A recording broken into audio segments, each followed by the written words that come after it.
This is just a quick tutorial on one of the major problems you have with Power BI all the time.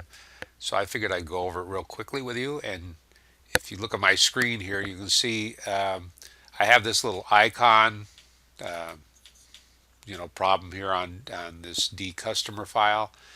And that just means I've lost my connection. And what I have to do, because we're actually connected to a file, we haven't downloaded the file, it's actually a connection. So you can go to error. I just typically go to source because that's where the problem usually is, over here in the applied steps section, and hit the source. And what it's done is because you either moved or you're on a different computer or it just disconnected for some reason, you need to reconnect. So I basically, the source here was sales. As you can see up here, sales was the source. I just go to where that source is and then open, hit OK.